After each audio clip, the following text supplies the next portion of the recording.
Ciao ragazzi, bienvenue à tous dans un nouveau numéro du podcast de la Beneamata. Asseyez-vous confortablement parce que c'est pas tous les jours qu'on est au deuxième meilleur endroit du monde après Giuseppe Meazza.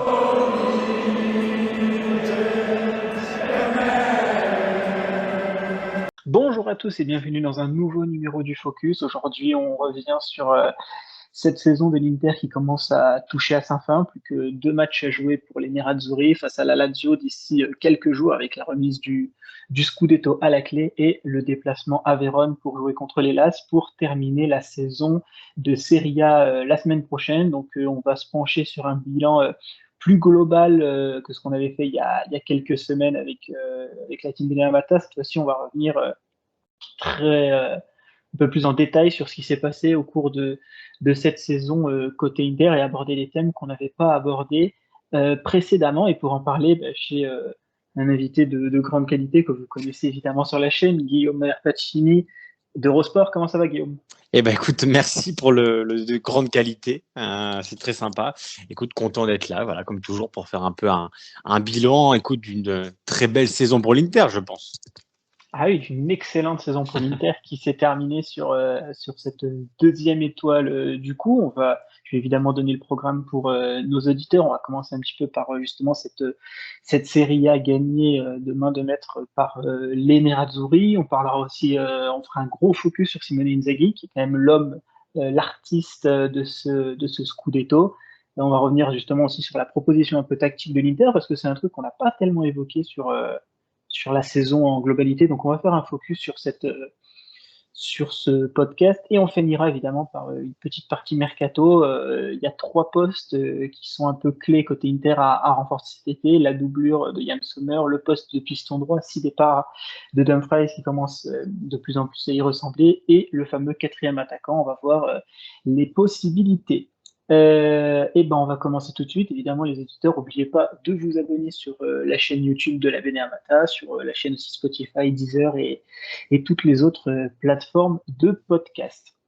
Guillaume, comme je disais, du coup, la Serie A gagnée par l'Inter, une Serie A dominée de A à Z. Alors évidemment, on n'a pas les résultats des 2 derniers matchs, mais pour le moment, l'Inter compte, si je ne me suis pas trompé, 92 points en ayant gagné le titre donc 5 journées avant la fin. Quelques petites stats pour rappeler un peu ce qui s'est passé sur cette saison de Serie A. Actuellement, l'Inter a 18 points d'avance sur le deuxième qui est Milan, 25 points d'avance sur la Juve troisième, 41 points d'avance sur son prédécesseur qui est le Napoli, qui a fait durant la saison une série de 10 victoires consécutives, 29 matchs de suite sans perdre un seul match, et actuellement plus 67 de différence de but. Et si on parle de statistiques collectives, l'Inter est la meilleure dans les buts, dans les expected goals, dans les buts par match, et la meilleure défense aussi de Serie A, parce que c'est celle qui a fait le plus de clean sheet, c'est celle qui a encaissé le moins de buts, et c'est celle qui concède le moins de buts par match. Bon, Guillaume, beaucoup de stats, entre guillemets. Bon, ça fera plaisir à Johan Crochet s'il passe par ce C'est vrai. podcast, mais beaucoup de stats à la fin, Guillaume, pour un peu résumer cette impression visuelle qu'on a eue toute la saison d'une Inter qui, malgré ses 2 défaites contre sa bête noire qu'est Sassuolo, bah, finalement, n'a laissé aucune marche, que ce Non. soit à ses concurrents, la Juve et le Milan, et même à tous ses adversaires du Calcio. Non, ça a été une domination totale, il n'y a pas eu photo. Alors certes, Milan avait plutôt bien commencé, lors des 8 premiers matchs et après le derby notamment, quand même, on avait compris qu'il y avait encore un écart entre les deux équipes. La Juve a tenu aussi jusque début mars et la confrontation directe à Milan et la victoire de l'Inter. Et après, ça a été complètement compliqué et il y a eu vraiment une chute au niveau des résultats, au niveau des prestations de la Juve. Même si c'était pas flamboyant avant, au moins ils arrivaient toujours à s'en sortir. Et c'est vrai que la défaite contre l'Inter 1-0 leur a fait mal. Mais au-delà de ça, on a vraiment vu une équipe qui a dominé ses adversaires par le jeu. Ça a été assez éclatant. Les 2 derniers champions ont été 2 champions de très très haut niveau. On a eu le Napoli de Spalletti qui avait dominé déjà de la tête et des épaules le championnat. Et on pensait difficilement qu'un club pouvait encore le faire la saison d'après. Alors, on imaginait peut-être que Naples allait se confirmer, du moins pas autant, être en difficulté cette saison. On a vu que ça n'a pas été le cas. Et l'Inter, au début de la saison, qu'on se le dise, elle n'était pas forcément placée dans les favorites. notamment après le mercato. Il y a eu quelques départs quand même. On imaginait, et personne n'aurait pu penser ou tabler sur une domination pareille. Et une fois vraiment la victoire dans le confrontation directe face à la Juve, il n'y a plus photo au niveau des matchs, et surtout l'Inter, à part les 2 accidents face à Sassuolo, alors notamment le premier parce que le deuxième, faut rappeler que l'Inter était quand même déjà champion, donc il n'y avait plus beaucoup de suspense, mais voilà, vraiment, ça a été une domination encore plus importante que celle du Napoli, alors qu'on pensait que c'était plus possible. Donc vraiment, il n'y a pas eu photo, et tout le monde, pour le coup, en Italie, ne peut que tirer son coup de chapeau à l'Inter par rapport à son titre qui est amplement et largement mérité. Mine de rien, là, les stats que j'avais avancées sont quand même assez impressionnantes. Et tu parlais justement de la semaine dernière avec le Napoli, où il y a des comparatifs. Qui a le plus dominé son championnat? Est-ce que c'est l'Inter ou est-ce que c'est le Napoli? Donc je pense que chacun aura le choix qu'il voudra. Mais mine de rien, c'est vrai, Guillaume, il y a une stat qui est encore plus parlante dans ce cas-là. C'est seulement 3 journées. Enfin, il n'y a que 3 journées de Serie A où l'Inter n'était pas à la première place. Et on n'est pas encore arrivé à la 38e journée, Guillaume. Évidemment, l'Inter sera à la première place lors des 2 prochaines journées. Donc voilà, sur 38 journées de Serie A, être leader premier lors des 35 journées, c'est très certainement arrivé dans la Serie A, Guillaume, mais c'est aussi arrivé assez rarement. Donc en fait, ce que fait l'Inter, c'est assez du jamais vu dans ce qui est proposé dans les stats, ce qui est proposé dans le football, et on en reparlera dans la prochaine partie sur Simone Inzaghi. Donc en fait, c'est vraiment une équipe qui peut-être n'était pas prévue pour être un rouleau compresseur au début de saison, et qui en fait l'est devenue au fur et à mesure des semaines, et surtout à partir de début 2024, en fait, Guillaume. Surtout l'Inter, cette saison, a eu aussi les épisodes favorables. Je parle pas au niveau de l'arbitrage, hein, mais je parle au niveau des moments marquants de la saison. Moi, celui qui me vient en tête, d'ailleurs, Fratesi l'a rappelé, c'est ce match, tu t'en souviens, face à l'Hellas, Mhm. où voilà, on sent que c'est compliqué. Tu es dans le temps additionnel, il y a un partout. Et tu dis, bon, cette fois, voilà, ils vont peut-être perdre des points, et pas du tout. Ils arrivent encore à arracher cette victoire avec les dents, avec le cœur, grâce d'ailleurs à Fratesi. Je me souviens aussi du match à Florence, où ça peut tourner quand Nico Gonzalez rate son penalty, mais justement, il le manque, et là encore, ça le tourne pour l'Inter. Donc, on est vraiment sur une domination qui n'a jamais été en péril. Il y a eu cette concurrence de la Juve, c'est vrai, mais on voyait bien quand même que ça se joue à chaque fois. Voilà, on voyait bien que la Juve s'arrachait à chaque fois pour tenir un rythme qui était très très très très compliqué à maintenir. Donc voilà, il n'y a pas eu photo. Et pour le coup, la deuxième étoile, le 20e titre pour l'Inter, c'est quelque chose, voilà, qui était, je dis, qui a été bien géré. Et on en parlera après, de la part du vestiaire, et notamment de Simone Inzaghi, qui méritait depuis pas mal de temps ce scudetto. Et bien justement, on va tout de suite embrayer sur cette deuxième partie avec Simone Inzaghi. Déjà rappeler un peu son palmarès à l'Inter. 3 Supercopas, bah, c'est simple, il les a toutes gagnées pour le moment. 2 Coppa Italia, il a gagné les 2 premières de son mandat, et du coup le Scudetto cette année. D'ailleurs, il y a pour le moment aucune saison de Simone Inzaghi à l'Inter où il n'a pas pris un trophée au minimum. Donc mine de rien, quand on a connu un peu ce qu'était l'Inter il y a un petit peu plus de 6-7 ans, prendre un trophée par an, c'était pas gagné. Euh, oui, pour revenir un peu sur Simone Inzaghi, Guillaume, bah, pour être guillemets, concis, bah, c'est vraiment le type de Simone Inzaghi. On le dit souvent pour les entraîneurs, le type de Spalletti, on a dit ça pour Pioli et autres sur les dernières années, mais je pense que c'est vraiment le titre de Simone Inzaghi, le titre libérateur qu'il attendait depuis des années. C'est ce qui lui manquait. Il le mérite, absolument, il le mérite, parce que voilà, faut pas oublier que quand il arrive à l'Inter, alors il avait déjà un bon passé avec la Lazio, hein, où il avait gagné Coupe et Super Coupe d'Italie. Tu l'as dit, pas de saison blanche depuis son arrivée à l'Inter. Et surtout cette saison, je l'ai vraiment apprécié dans la manière dont il a géré son groupe, dont il a géré les moments aussi parfois plus compliqués. Je l'ai vu plus concentré, moins éparpillé même en conférence de presse. C'est toujours football, football, football. Alors que tu t'en souviens, lors de la saison aux 10 défaites, voilà, j'avais vu pour le coup un peu plus, un peu plus éparse, voilà, où il était, voilà, un coup c'était les arbitres, un coup le temps. Il avait pas mal de. Parfois, il s'est payé un peu de trop. Et cette saison, vraiment, je l'ai trouvé très sobre, très discret, même dans sa gestion des changements. Je l'ai trouvé plus précis, moins affolé.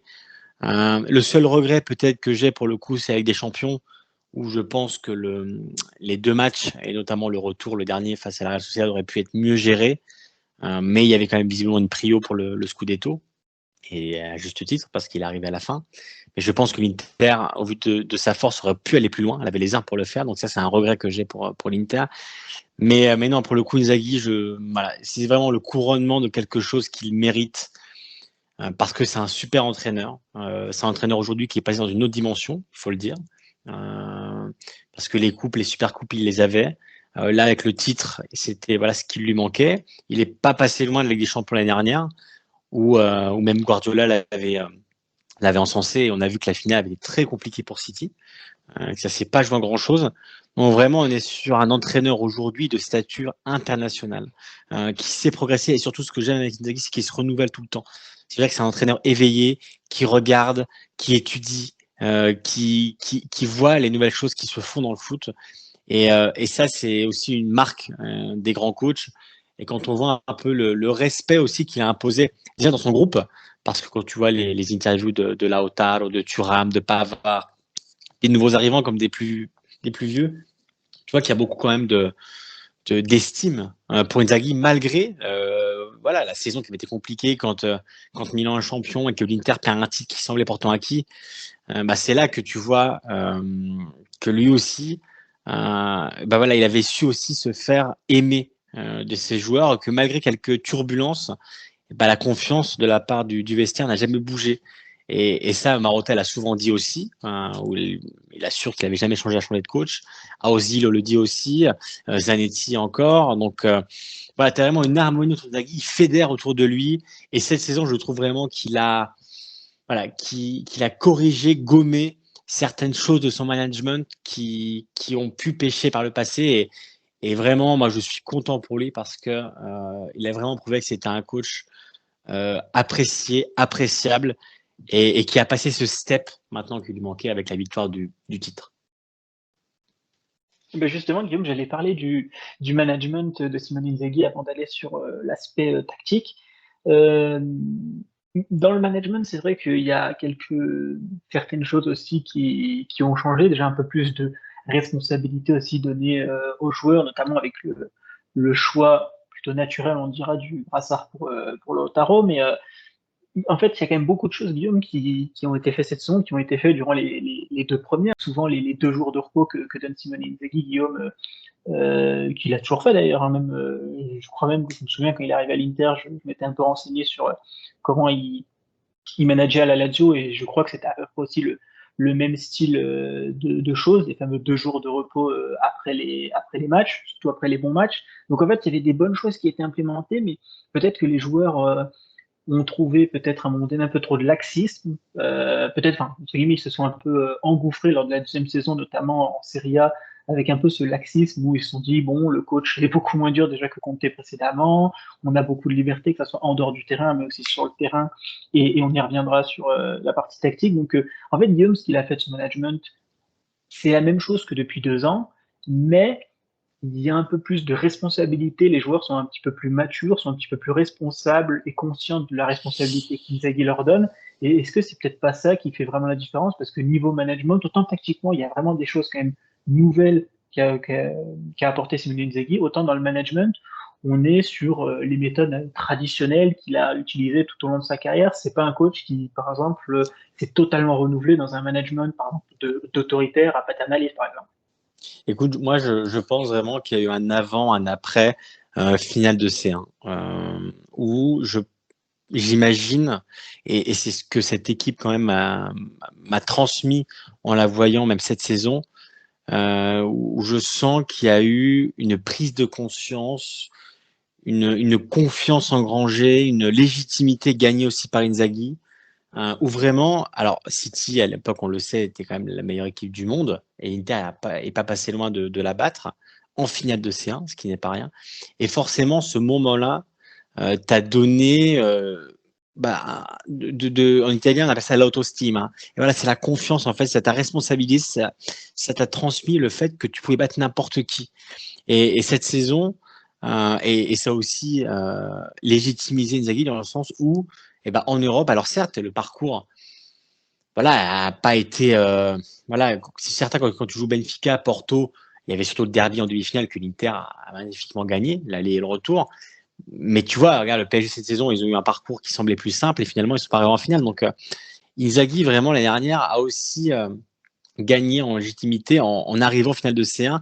Et ce groupe-là a gagné en confiance, qui t'a permis cette saison quand même de repartir sur des bases très solides et avec cette confiance-là. Et c'est pour ça aussi que dans les moments plus compliqués, l'Inter s'en est remise à Inzaghi parce qu'elle savait qu'il avait les clés en main et que ça se passait plutôt bien. Et surtout, alors tu l'as dit, on va en parler, mais même tactiquement, quand les joueurs adhèrent à tes idées, comme le disait Bastoni récemment, une interview, je ne sais plus c'était pour quel média, mais où il disait vraiment que jouer avec Inzaghi, c'était vraiment un bonheur parce que, alors c'est très pointilleux, c'est très tactique, mais tu t'éclates et tu apprends des choses, c'est très variant, c'est très hybride.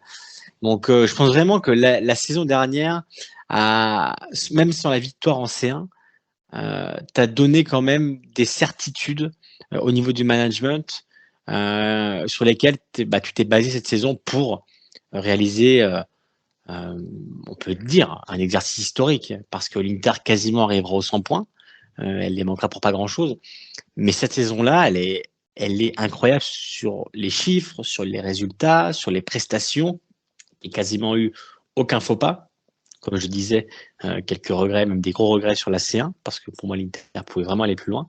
Mais sinon, sur le reste, on est vraiment sur une saison historique et qui restera dans l'histoire pour le club, avec surtout la victoire du Scudetto dans le derby. Donc, non, je pense vraiment qu'Inzaghi, il y a eu cet avant-après finale des champions, même après parcours des champions, on pourrait globaliser un peu ça, qui lui a, voilà, qui lui a donné cette force, même par rapport à ses joueurs qui ont toujours eu confiance en lui, mais quand tu les emmènes en finale de C1 et que tu vis cette aventure-là, je pense vraiment que la saison d'après, tu as d'autres sensations. Et c'est vraiment ce que cette équipe m'a transmis cette saison.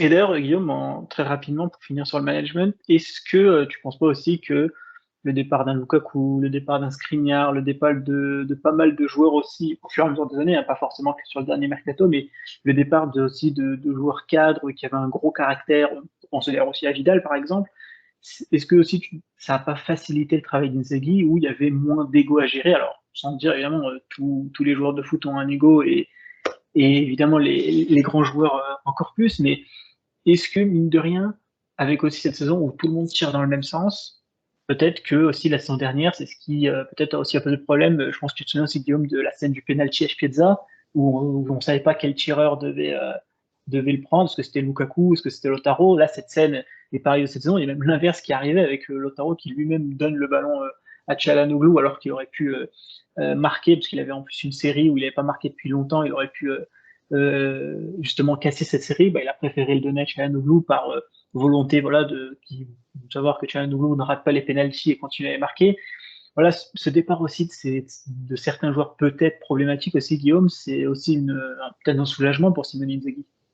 C'est certain que quand tu as un vestiaire plus homogène, c'est plus simple à manager.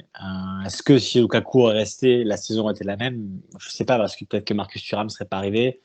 Mais disons que c'est vrai que le vestiaire s'est un peu homogénéisé.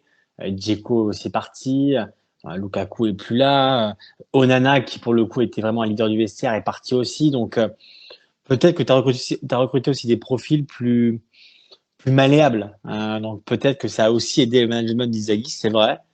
Et on a senti quand même que cette saison, tout le monde tirait dans le même sens. C'est vrai que la fin de saison dernière, notamment avec la gestion du Lukaku, avait été un peu épineuse. Il y a eu, même dans les médias, il y a eu pas mal d'anecdotes. Et après, d'ailleurs, Lukaku l'avait un peu dit dans son message sur Instagram, je crois, où il avait un peu critiqué Inzaghi à demi-mot sur sa gestion, sur le fait qu'il ne soit pas titulaire en finale. Enfin bref, il y a peut-être un peu plus d'ego. Et c'est vrai que cette saison, dans une équipe qui était peut-être finalement paradoxalement moins forte sur le papier que la dernière, qui avait été en finale de C1, qui avait gagné la Coupe d'Italie, finalement, tu es parvenu à réaliser une saison qui est encore meilleur. Alors, voilà, même la Coupe d'Italie, ça peut rester un regret parce que tu te fais éliminer par Bologne, mais voilà, tu mènes 1-0 jusque tard dans le match. Alors après, voilà, quand on voit la de Bologne, c'est pas non plus un scandale, mais quand tu fais une saison pareille avec ce groupe-là, alors que personne ne s'y attendait, ça veut vraiment dire que le coach, pour moi, est vraiment l'artisan de tout ça.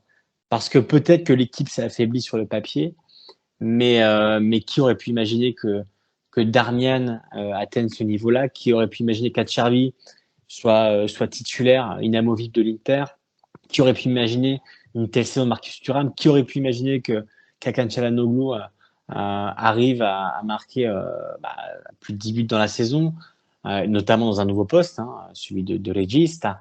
Et j'en passe, Mkhitaryan, quand il arrivait de la Roma, personne n'aurait pu imaginer qu'il atteigne ce niveau-là. Donc, Inzaghi, aujourd'hui, c'est ce qu'on demande aussi à des coachs, c'est de valoriser ces joueurs, c'est de les faire progresser, même à un certain âge. Et on voit que tous les joueurs, avec un niveau plutôt normal, au moyen haut, aujourd'hui excellent avec Inzaghi parce que c'est avec cet entraîneur-là que tu arrives à pas seulement à te transcender, mais aussi à progresser, à apprendre de nouvelles choses. Et regarde Bastoni, regarde Di Marco aussi. Di Marco, alors, on voyait bien que c'était un bon joueur dans ses prêts, notamment à part, mais personne n'aurait pu croire qu'il soit d'un niveau européen en 2024. Donc, en fait, tous les joueurs qui se sont passés sur Inzaghi à la Lazio, mais aussi à l'Inter, ont progressé, ont été valorisés dans un système collectif, dans des mécanismes, dans un schéma bien clair, beaucoup plus mobile que celui qui était Conte, on va parler de la tactique. Et tout ça, justement, te fait dire que Inzaghi est vraiment l'artisan de ce titre-là. Alors, il y a les joueurs, bien évidemment, il y a aussi la direction, Marotta en tête. Mais pour moi, ce titre, il est vraiment l'empreinte d'Inzaghi, elle est énorme. Parce que quand tu regardes la compo, c'est vrai qu'elle est bonne, mais voilà, je défie quiconque de me dire que Darmian aurait pu être titulaire, que Di Marco est du niveau. Donc voilà, tu vois aussi qu'Inzaghi, pour le coup, a eu une influence directe sur le rendement des joueurs et il les a fait progresser. Et aujourd'hui, dans le football moderne, c'est ce qu'on demande à des entraîneurs, c'est faire progresser des joueurs.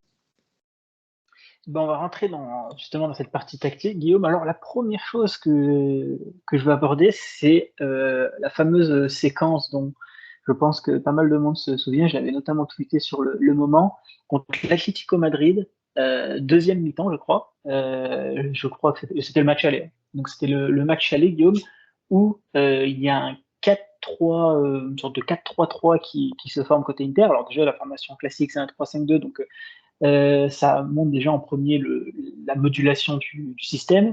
Mais ce qui est un peu plus intéressant, Guillaume, au-delà d'un 4-3-3, c'était que les quatre joueurs qui étaient là, aucun d'entre eux n'était défenseur central, puisque le milieu de terrain, Guillaume, lors de la construction, je pense que tu t'en souviens, c'était De Vrij, Bastoni, Pavard. C'est-à-dire que les trois centraux de l'Inter étaient au milieu de terrain à la place donc de Mkhitaryan, Çalhanoğlu et Barilla qui eux étaient derrière pour assurer la phase de relance. Je crois que c'était Di Marco d'ailleurs qui était sur le côté gauche avec Darmian qui jouait une sorte de poste d'ailier droit. Je prends cette séquence qui est volontairement marquante, Guillaume, parce que je pense que ceux qui ont vu le match contre l'Atlético s'en souviennent.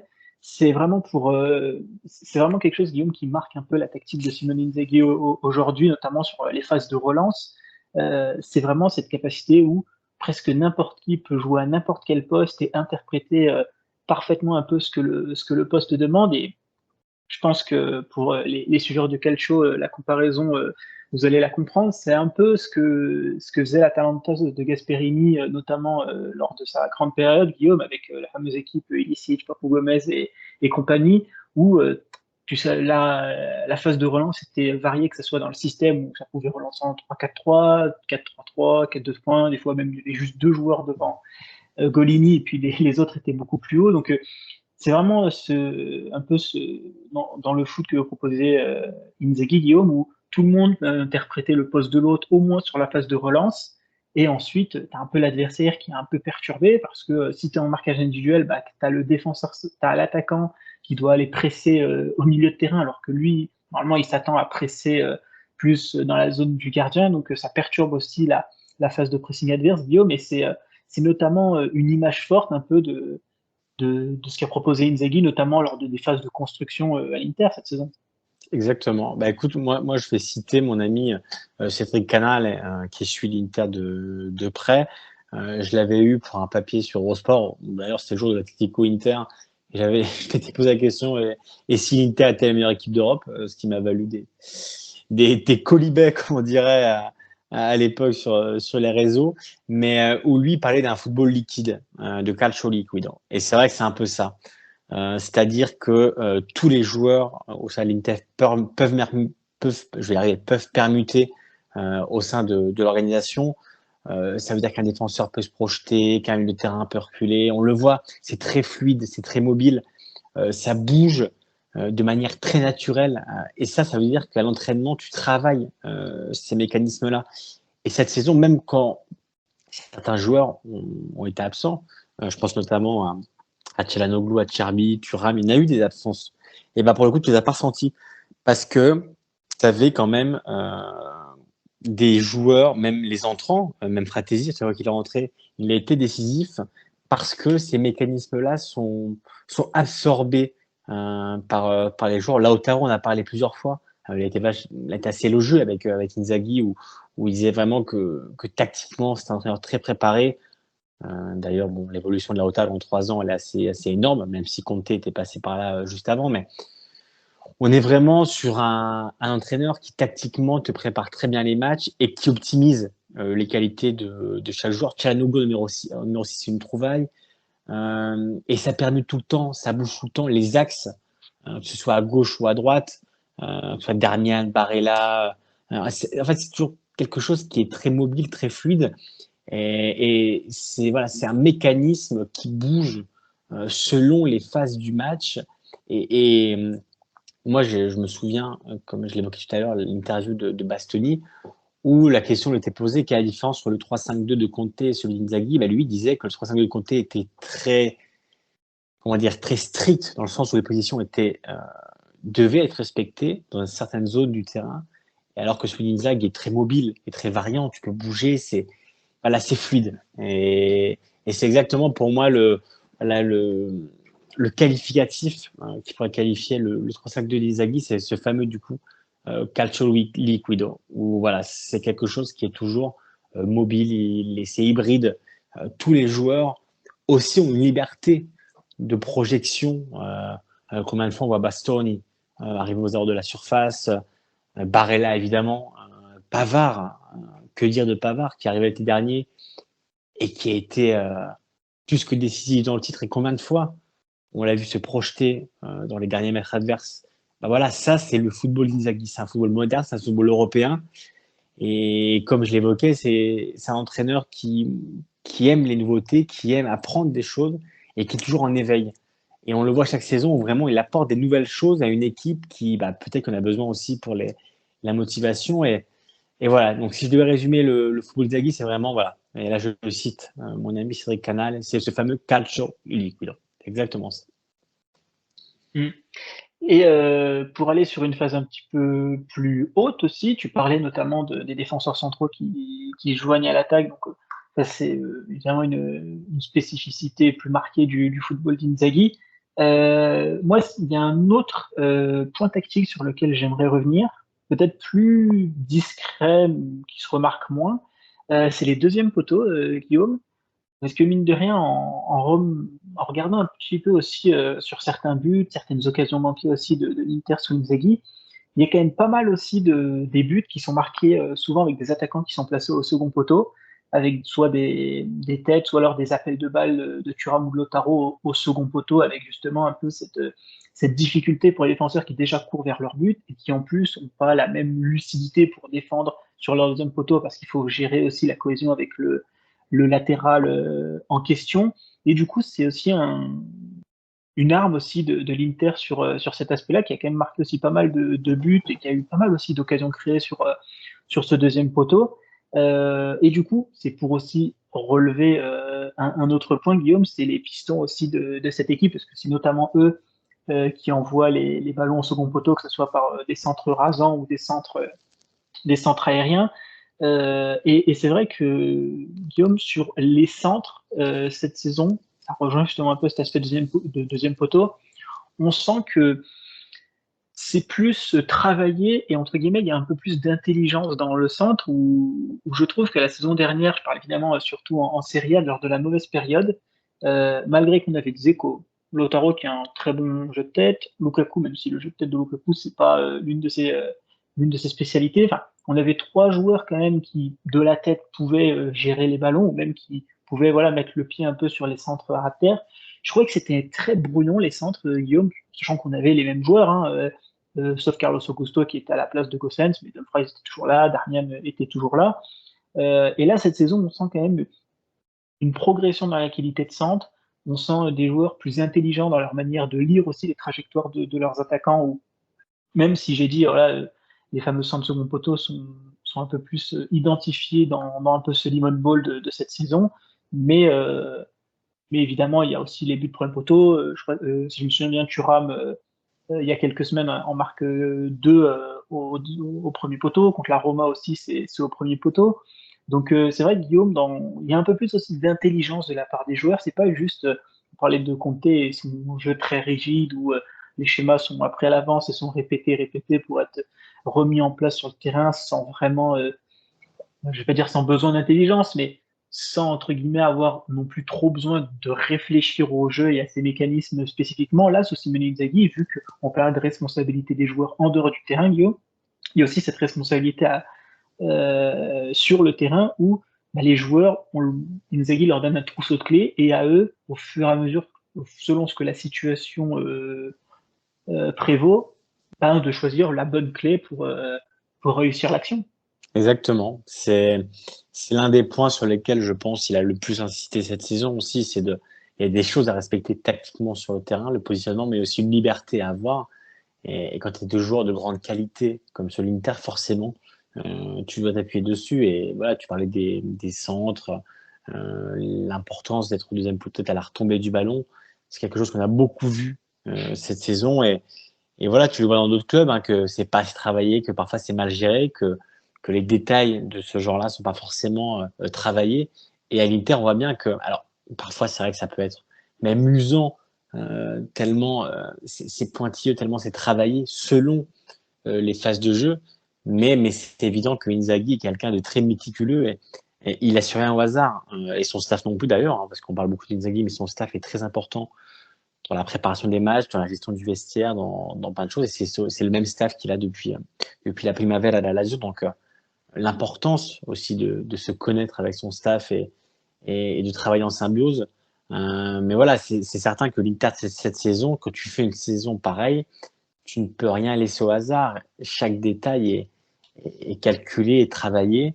Et ça te donne bah voilà, un exercice qui est au presque parfait parce qu'il n'y a quand même pas eu beaucoup de faux pas saison. Et on a vu vraiment des buts de toutes les manières, soit sur des centres, sur des actions travaillées, sur de la récupération, sur des transitions, sur des phases de pressing, sur des corners, sur des coups francs. Donc voilà, on avait quand même une équipe avec un jeu total. Et tu parlais de Limon Ball, voilà ce qui circule régulièrement sur les réseaux. Mais c'est vrai que Inzaghi, pour le coup, a été capable de faire progresser son équipe, alors avec les mêmes aspects de jeu qu'il avait les saisons dernières, mais en donnant quelques variantes, quelques nouveautés, en intégrant aussi des nouveaux joueurs, hein, parce que c'est pas évident hein, de voir à chaque fois certains joueurs partir. Lukaku, quand même, la saison dernière était important. Il a marqué sa quinzaine de buts, un peu moins, mais il a quand même marqué. Intégrer Thuram, intégrer Pavard, intégrer Sommer, c'est quelque chose quand même qui est pas simple pour un entraîneur, même si les joueurs dont on parle, dont notamment Pavard et Sommer étaient confirmés. Mais quand on voit la manière dont a bossé Thuram cette saison, on comprend bien qu'il y a un travail de fond qui est fait par Inzaghi et que les joueurs adhèrent à ça. Donc, c'est certain que quand tu travailles sur des aspects du jeu comme peut l'être les centres et notamment être là au deuxième poteau, dans les déplacements comme dans les mouvements, dans les mécanismes, et ben voilà, ça te donne quelque chose de sensé, de cohérent et vraiment, tu as un collectif, voilà, parce que l'Inter, il faut vraiment parler d'un collectif, alors tu as des individualités comme Lautaro, évidemment, qui excellent dans leur poste, mais voilà, tu as vraiment la sensation que c'est un collectif, tu vois, les rouleaux compresseurs, c'est un peu ça. Cette saison, c'était vraiment une équipe qui marchait sur tout le monde. Il suffit de penser aux deux derbies, hein, que ce soit l'aller ou le retour, 5-1 à l'aller, 2-1 en retour, et parce que au retour, le titre était quand même déjà joué. Voilà, tu as quand même une ultra domination et dans la ville de Milan et plus globalement dans la Serie A. Donc voilà, il n'y a pas eu photo. Et c'est notamment parce que Inzaghi, justement, travaille tous ces détails-là au quotidien avec ses joueurs et aussi avec son staff. Un troisième aspect aussi, Guillaume, sur lequel je voulais revenir, c'est les transitions aussi défensives du côté de l'Inter, avec cette volonté de très souvent densifier l'axe. Je ne sais pas si tu te souviens du match contre Bologne, justement le match de Coppa Italia qui a été perdu. Je crois que c'est dans les prolongations, c'est bien, dans les prolongations. Il y a une transition de la Fiorentina dans les prolongations, transition offensive pour la Fiorentina. 3 joueurs de la Fiorentina en contre, 7 joueurs de l'Inter pour gérer la transition défensive. Donc, il y a aussi cette volonté, Guillaume, d'être là, c'est même plus être en supériorité, c'est en surnombre défensif côté Inter. Et c'est vrai que sur le pressing, on voit aussi cette saison, et c'est notamment quelque chose que j'avais reproché à l'Inter la saison dernière, d'être trop un peu molle, un peu trop gentil sur le pressing, où bon, le pressing n'était pas fait non plus déjà avec coordination, et surtout il n'y avait pas assez d'agressivité dans le pressing. Là, Guillaume, on sent une équipe qui, dès la phase défensive, qu'elle soit en bloc bas ou en bloc haut, parce qu'elle sait gérer justement les deux phases, qui est encore un truc nouveau par rapport à la saison dernière. Elle sait défendre haut, enfin, elle sait défendre haut, elle sait défendre bas, elle sait gérer son pressing, elle sait gérer aussi le contre-pressing sur ces différentes phases. Et surtout, Guillaume, on revient encore sur cette notion d'intelligence, c'est très important dans le jeu de Simone Inzaghi. Les joueurs savent quand faire quoi, quand est-ce qu'il faut rester bloc bas, quand est-ce qu'il faut aller chercher l'adversaire, quand est-ce qu'il faut contre-presser avec intensité pendant plusieurs secondes pour récupérer. Et voilà, en fait, Guillaume, c'est un peu notre fil rouge dans cette partie tactique, c'est toujours tout ce qui est demandé par Simone Inzaghi, ça est évidemment travailler à l'entraînement sur des séquences, mais ça nécessite encore une fois le QI foot de ces joueurs. En Italie, tu sais, moi, on m'a toujours appris que l'équipe qui gagne, c'est l'équipe qui a la meilleure défense. Alors, ces dernières années, ça n'a pas toujours été vrai, mais quand même, historiquement, quand tu prends trop de buts, et il suffit d'aller voir de l'autre côté de Milan, de l'autre côté du navire, on voit bien que Milan, pour le coup, a beaucoup d'armes offensives, mais pourtant, on prend beaucoup, beaucoup, beaucoup trop de buts. Et en face, tu as quand même l'Inter qui, en plus de bien jouer et en plus d'avoir la meilleure attaque d'Italie, est parvenu à maintenir une défense voilà, quasi imperméable. Alors certes, Sommer fait une très bonne première saison, et Sommer est un très bon gardien, mais il est aussi aidé par une défense qui le protège admirablement. Quand on encaisse, il suffit de regarder un peu les chiffres. Quand on pense que l'Inter n'a encaissé que 19 buts en 36 matchs, alors qu'une équipe comme Milan en a encaissé 43, une équipe comme la Roma en a encaissé 44, pour trouver une équipe qui a encaissé un peu plus de buts que l'Inter, c'est Bologne avec 27. Donc, ça veut dire qu'Inzaghi était capable de trouver cet équilibre entre bien jouer, entre attaquer. Mais en fait, c'est l'attaque intelligente. Ça veut dire que tu gères parfaitement ce filtre entre attaquer, perdre du ballon et transition défensive. Et ça, Inzaghi, pour le coup, est assez subtil et il l'a parfaitement fait comprendre à ses joueurs où tu parles toujours quand même, alors qu'au milieu, il y a quand même des joueurs très techniques. Çalhanoğlu, Mkhitaryan sont des joueurs de football. Barella, alors c'est un joueur, c'est plus un incontrista, comme on dit en Italie, mais voilà, c'est plus un relayeur qui a plus d'activité que Çalhanoğlu et Mkhitaryan. Et ça montre quand même que c'est pas seulement une question de caractéristiques individuelles, c'est aussi une caractéristique collective. Et c'est pour ça qu'on parle beaucoup dans le football d'aujourd'hui d'animation offensive, mais pour moi l'animation défensive est encore plus importante parce que voilà, quand tu te compares avec l'AC Milan, tu as une animation offensive qui est très bonne et plus seulement dépendante d'un joueur comme Leao, et l'animation défensive est très mauvaise, alors que celle de l'Inter est bonne offensivement comme défensivement. Et quand on encaisse que 19 buts en 38 matchs, voilà, c'est forcément quelque chose qui c'est une valeur symbolique. Et tu vois, je te disais, c'est toujours la meilleure défense qui gagne. La saison dernière, le Napoli, dis-toi qu'à la 38e journée, c'est une équipe qui a encaissé 28 buts. Donc l'Inter va très certainement encaisser moins de buts que le Napoli la saison dernière. En 2021-2022, Milan avait terminé avec la meilleure défense avec 31 buts. Et Bastoni, par exemple, qui est arrivé aussi à l'Inter, mais qui est très jeune, et aujourd'hui, on voit bien que c'est un défenseur international. Mais voilà, c'est aussi un joueur qui progresse avec le temps. Pavard, moment de carrière compliqué. Achiel, voilà, qui était un peu perdu aussi à la Lazio. Donc, on est sur des joueurs qui individuellement, voilà, sont peut-être pas non plus des cadors, à part Bastoni, et qui pourtant, dans ce système-là, dans cette animation-là, sont quasiment imperméables, comme Sommer, je le disais juste avant. Donc, voilà, on est vraiment sur un équilibre parfaitement trouvé de Simone Inzaghi en attaque comme en défense. Mm. Je pense, de toute façon, tactiquement, on a évoqué les quelques points importants du système. Il y avait aussi notamment les transitions offensives, parce que mine de rien, on parlait du contre-pressing où tu mets beaucoup de joueurs dans l'axe. Ce qui est aussi pratique, c'est que quand quand tu récupères ce ballon et que tu te projettes, tous ces joueurs dans l'axe se dispersent un peu partout, Guillaume, où tu as, t'as des appels à gauche, à droite. Alors là, sur la fin de saison, je sais pas si c'est par rapport à la fatigue ou peut-être une moins bonne lecture. Sur le début de saison, c'est vrai que les appels étaient bien mieux coordonnés avec sur les transitions offensives. Là, c'est vrai que les appels sont un petit peu moins bien, donc on verra ce que ça va donner. Mais en tout cas, c'est vrai que ça fait partie justement du renouveau de Simone Inzaghi. Et Guillaume, mine de rien, j'ai presque envie de dire, hâte pour la saison prochaine de voir qu'est-ce que Inzaghi va nous inventer aussi de nouveau, mine de rien, parce que il y aura cette nécessité, Guillaume, de voir se renouveler. On va passer du coup au fameux mercato avec les trois postes dont on parlait justement dans le programme, Guillaume. Alors, il y a la fameuse piste du gardien de but, de prendre une doublure à Yann Sommer. Du coup, déjà, pour rappeler sur Yann Sommer, donc, qui a 35 ans, qui a signé un contrat de 2+1, donc là, qui arrive à la dernière année de son contrat, mais qui peut être prolongé d'1 an, qui touche un salaire de 2,5 millions net, cette saison 42 matchs, 25 clean sheets pour 22 buts encaissés, donc très certainement, il va avoir la stat d'avoir plus de clean sheets que de buts encaissés.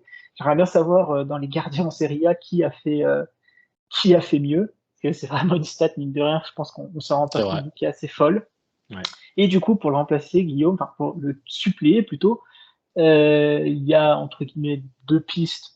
Donc il y a la piste entre guillemets de facilité de lever l'option d'achat de 7 millions d'euros d'Aodero et de continuer avec les deux, donc au moins pour une année supplémentaire et de prendre l'autre gardien l'année prochaine, ou alors la piste qui commence un peu à se réchauffer en ce moment, c'est notre ami Bento, qui a 26 ans si je ne me trompe pas, 25-26 ans, qui est en fin de contrat en décembre 2026, qui lors de cette saison à l'Atlético Paranense a fait 23 matchs pour 13 clean sheets, qui vaut à peu près 20-25 millions d'euros selon ce qui est dit.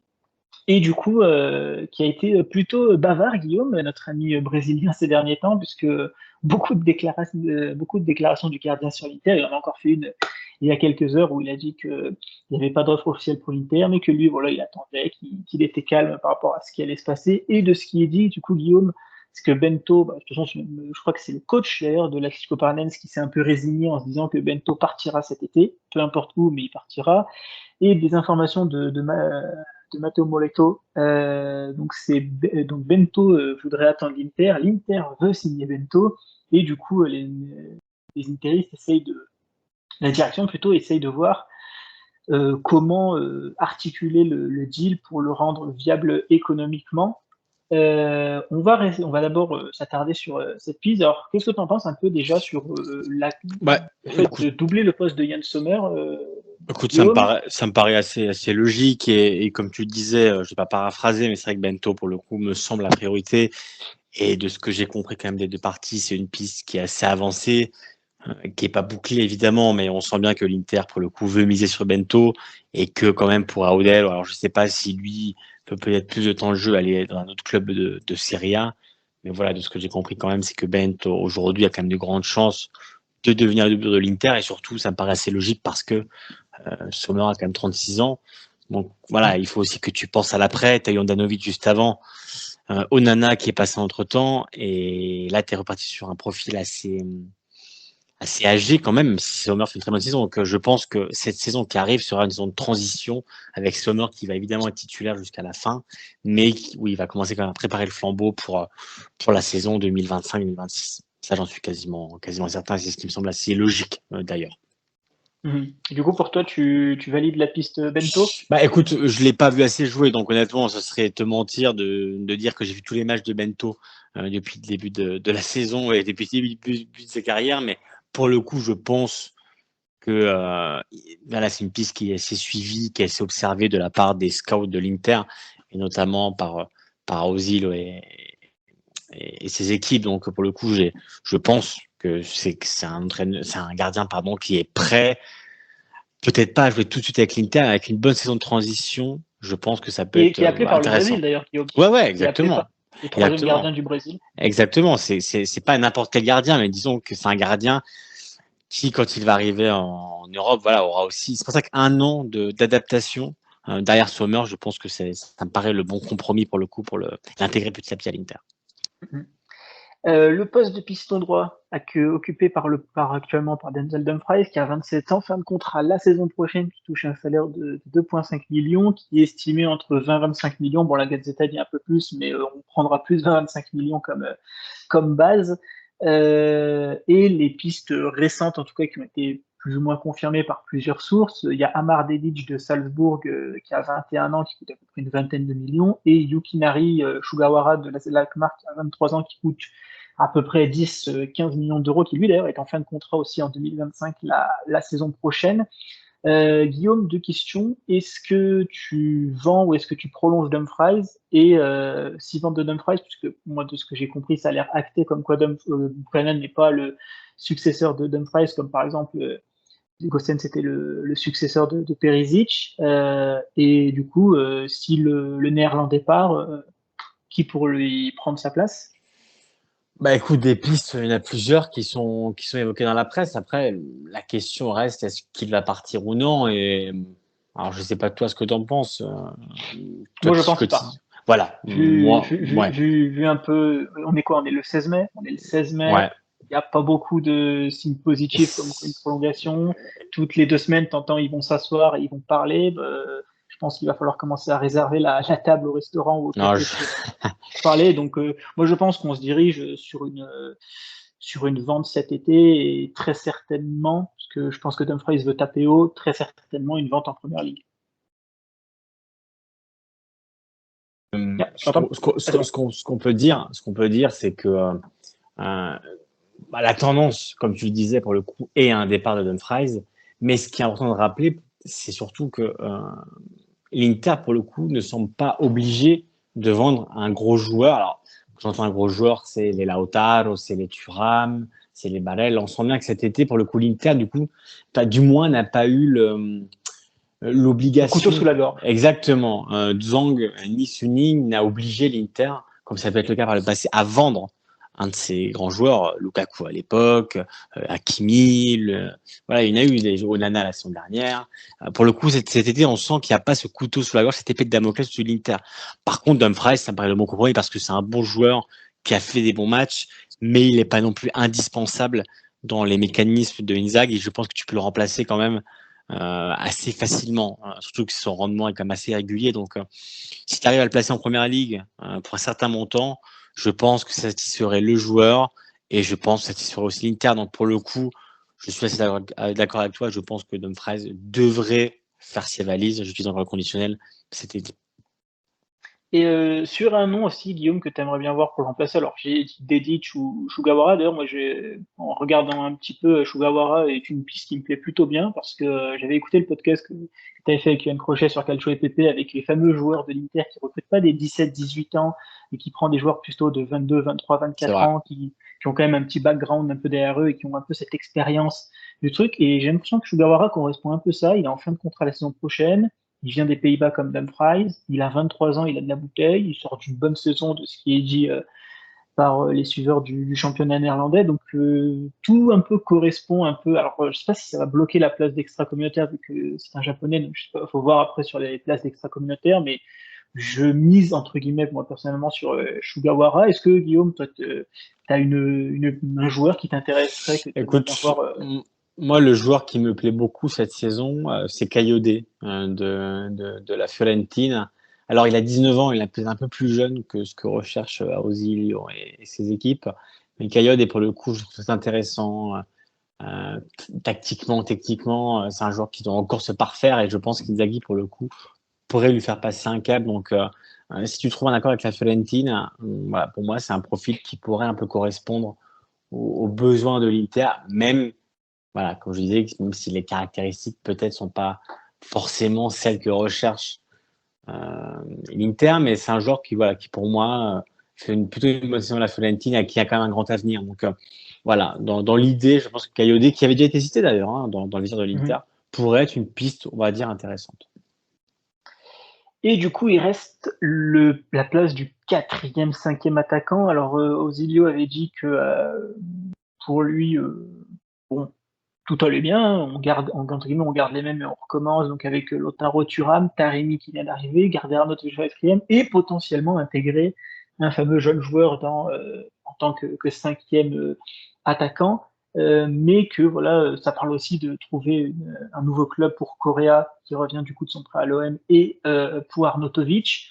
Les options, Guillaume, bah, elles sont entre guillemets limitées à 5. Si on parle des jeunes joueurs de l'Inter, c'est Valentin Carboni prêté à Monza, Oristagno prêté à Cagliari, Satriano qui a fait une belle saison du côté de Brest qui reviendra en prêt, ou Brest, je crois, peut lever l'option d'achat. Pio Esposito qui est du côté de la Spezia qui va certainement revenir, et Esposito qui est du côté de la Sampdoria et dont l'option d'achat est obligatoire si la Sampdoria monte en Serie A. Donc là, ils vont jouer les playoffs, donc on va voir si avec Parme et Com, ça sera l'équipe qui monte en Serie A, auquel cas l'obligation d'achat sera déclenchée.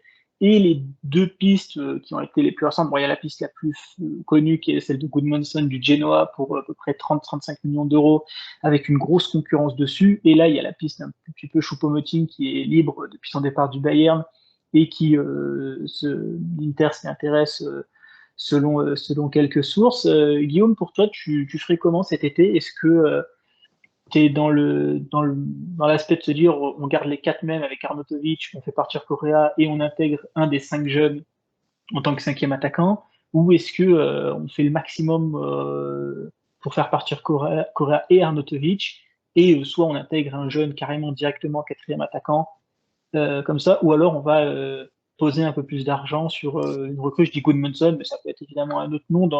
Qu'est-ce que tu penses que l'Inter ferait? Ah, écoute, je pense, bon, alors, les intouchables, on le sait, c'est Lautaro et Thuram. Et derrière, pour le coup, je pense que Sanchez est loin des certains de rester. Il est en train de contrat, on le rappelle. Arnautovic, est-ce qu'il sera confirmé? C'est encore un point d'interrogation. Donc, est-ce que tu vas devoir recruter 2 attaquants, 3 attaquants? Ça, c'est déjà la première question.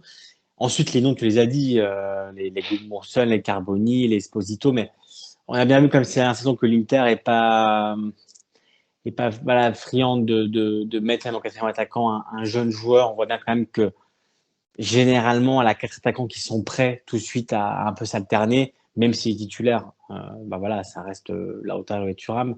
C'est vrai que derrière, si Arnautovic et Sanchez partent, bah, tu vas devoir recruter 2 attaquants. Alors, je pense que tu peux toujours en recruter un confirmé et prêt, voilà, prêt avec une quinzaine de buts, on va dire, on a un peu moins dans le bagage, ou tu recrutes 2 profils peut-être plus jeunes, mais voilà, ça me semble pas quand même l'idée principale. Moi, je pense que Arnautovic restera, sauf voilà, offre, sauf si lui veut peut-être plus de temps de jeu ailleurs, ou alors tu gardes aussi Sanchez et tu le prolonges, mais ça, pour le coup, ça me paraît quand même assez impossible, voire improbable. Donc non, Gudmundsson, c'est un nom quand même qui revient en boucle du côté de l'Inter. Zirkzee aussi de Bologne. Et on a appris récemment que sa clause était de 40 millions pour tous les clubs.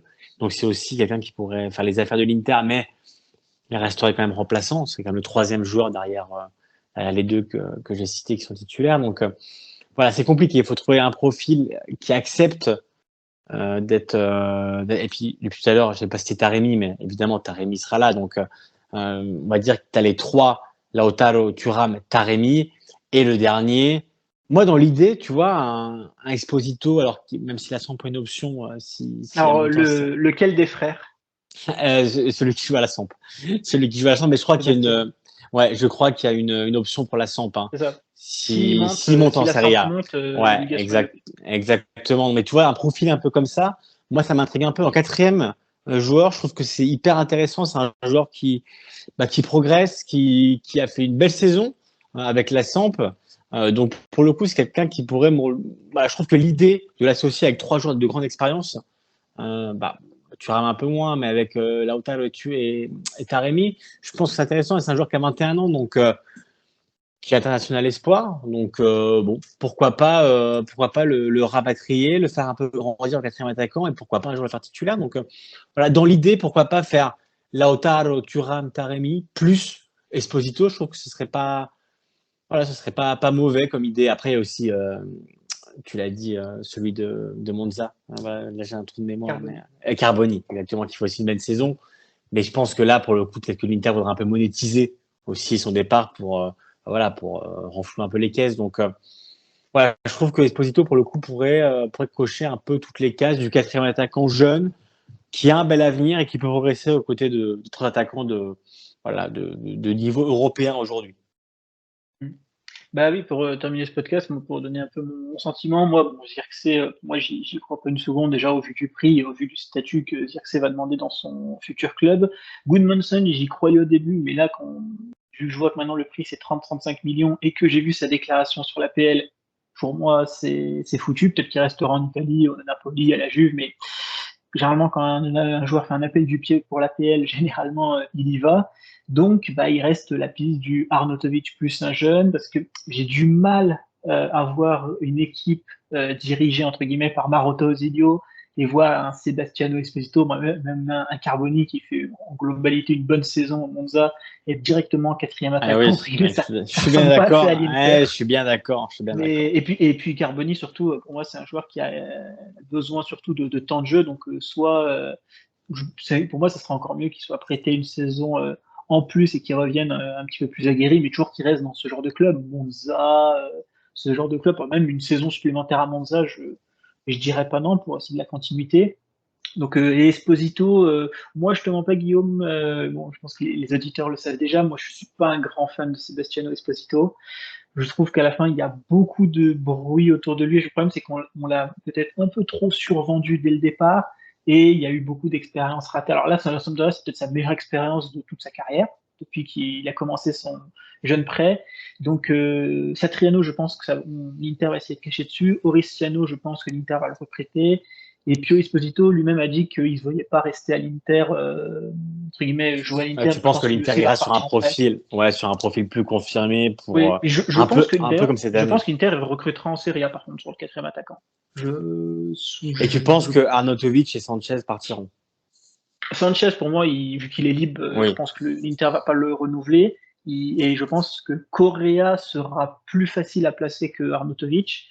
Mais c'est vrai qu'Arnautovic, mine de rien, j'avais noté ses stats, c'est 34 matchs, 8 titularisations, 5 buts, 3 passes décisives, en ayant joué un mois et demi, 2 mois, enfin, en étant blessé pendant un mois et demi, 2 mois. Il sera reblessé l'année prochaine. Arnautovic, c'est un joueur qui est toujours blessé chaque année. Il a toujours son mois et demi de blessure, donc il faut l'accepter comme ça. Mais c'est pour ça que je pense que le cinquième attaquant, potentiellement, il nous fait monter quelqu'un, un jeune, cette fois-ci un cinquième attaquant. Mais moi, je pense aussi que ça sera Arnautovic le quatrième. Mais si il part, je pense qu'ils iront chercher en Serie A le remplaçant, peut-être un Italien en même temps pour les listes aussi, UEFA, parce que ça nous a posé problème la saison dernière, on a une liste un petit peu plus restreinte parce qu'on n'avait pas, je crois, les quotas de joueurs formés. Donc on verra. Mais mine de rien, Guillaume, j'avais tweeté ça il y a pas longtemps. Ça fait quand même du bien de voir que l'Inter déjà garde son coach. Rappelle-toi, il y a quelques années, Guillaume, c'était pas si fréquent, hein, les fameux 4 entraîneurs, saison 2016-2017. Les C'était Stramaccioni, les Debourg, les Mazzarri, C'était Père. Mancini qui part début août pour Debourg, qui ne fait pas la pré-saison, qui lui se fait virer pour que Vecchi fasse l'intérim de quelques matchs pour qu'ensuite Pioli reprenne l'équipe, qui se fasse virer et que Vecchi termine la saison. Quelle époque. Donc voilà, on part de là. Donc voilà, ça fait du bien ça, et surtout Guillaume, je sais pas ce que tu en penses, mais ça fait du bien aussi de se dire que l'Inter, c'est pas que du détail, parce que le quatrième attaquant, ça a son importance, le piston droit, ça a son importance, mais 70% du mercato avec Zelinski et Taremi a déjà été bouclé, Mais et qu'il reste que le piston droit en poste majeur à renforcer. Tu pars avec une longueur d'avance. On respire, quoi. Tu pars avec une longueur d'avance, encore une fois, dans la même ville. Regarde Milan qui n'a pas son coach, t'as les supporters qui font grève, t'as beaucoup de friction entre les dirigeants, t'as beaucoup de problèmes. Et du côté de l'Inter, regarde à Naples, pas d'entraîneur encore une fois. La Juve, on sait comment ça devrait arriver, mais voilà, c'est pas encore décidé. Toute la concurrence est en plein travaux. Et toi, Zelinski, Taremi, tu fais les finitions là. Voilà, tu finis, l'entraîneur reste, tout est déjà prêt, tout est finalisé. Et voilà, l'Inter l'année prochaine part avec 1, 2, 3 longueurs d'avance. Déjà parce que sa saison a été exceptionnelle. Mais quand tu vois la concurrence, le niveau pas tant de leur saison au club engagé, mais surtout le niveau où ils en sont au 16 mai, si on prend dans l'ordre, Milan, qui a pas de coach, la Juve qui a pas de coach, Bologne qui va Bologne, on peut pas les considérer un concurrent, mais n'importe, on va dire Bologne qui a pas de coach, la Juve qui a pas de coach. Enfin, on est quand même sur le Napoli qui a pas de coach. Donc voilà, et pendant que l'Inter, comme tu l'as dit très bien justement, va faire les finitions, et en face, il y a encore les entraîneurs à choisir, le mercato à faire, repartir de zéro, nouvelle philosophie, on va dire, du moins voilà, nouveau schéma, nouveau mécanisme. Tu ne repars pas de zéro, mais tu pars quasiment de zéro. Donc forcément, l'Inter peut se frotter les mains et elle sera logiquement et évidemment favorite pour sa succession la saison prochaine. Merci Guillaume pour le podcast. Merci à toi. On a fait un petit peu plus d'1 heure, mais on a été très complet sur tout ce qu'on voulait dire. Merci pour les auditeurs de nous avoir écoutés. Là, on va terminer. Je crois qu'il va nous rester 2 podcasts avant de conclure la saison et de la réattaquer du coup mi-août de la saison prochaine. Et nous, on se retrouve évidemment pour un prochain podcast. Ciao à tous.